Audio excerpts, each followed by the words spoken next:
Nous évoquons aujourd'hui les dernières années, les 5 dernières années finalement de la vie de Catherine, donc qui vont se dérouler, s'étaler entre Avignon, où elle est allée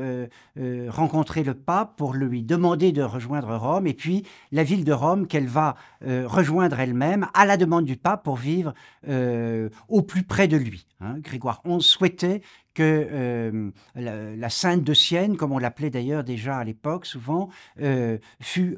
la plus proche de lui. Après une mission de pacification plus ou moins réussie de la ville de Florence, de réconciliation avec le pape, Catherine va effectivement s'installer à Rome, dans un lieu d'ailleurs qu'on peut visiter encore aujourd'hui, ce lieu où elle mourra, et le plus souvent possible, elle va participer à la messe du pape et rencontrer le pape, quelquefois des cardinaux également, à Saint-Pierre.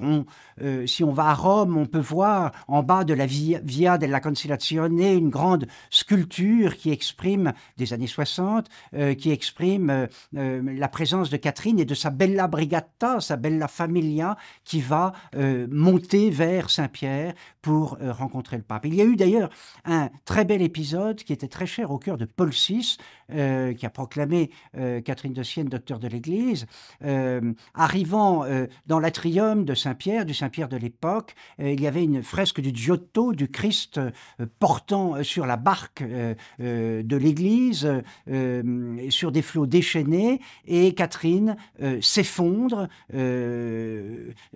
ne sait pas pourquoi, on la croit morte, elle revient, elle reprend ses esprits, et elle raconte qu'en fait qu'elle a vu le Christ lui remettre entre ses bras la barque de l'Église, et c'est ce qui l'a fait s'effondrer. Là encore, une image de Catherine qui, au fond, prend en charge, prend la responsabilité, en quelque sorte, de l'Église, au plus près du Saint-Père, au plus près du pape, pour le soutenir et pour l'aider.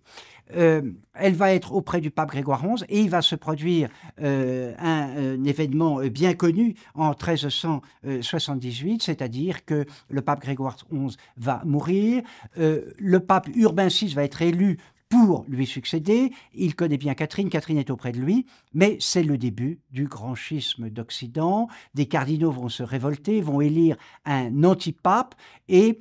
vous le savez, il va y avoir en fait deux papes en quelque sorte, un légitime, l'autre qui ne l'est pas, jusqu'en 1417, n'est-ce pas, jusqu'au concile de Constance. Et de ce point de vue-là, Catherine a été très nette, elle a toujours soutenu le pape Urbain VI et appelé tous ceux à qui elle s'adressait à ne pas se méprendre sur la légitimité du pape Urbain VI et sur l'illégitimité, n'est-ce pas, des antipapes successifs. Donc une fidélité sans borne à l'Église. Catherine meurt en 1380, au mois d'avril, absolument épuisée, entourée de ses proches, et elle meurt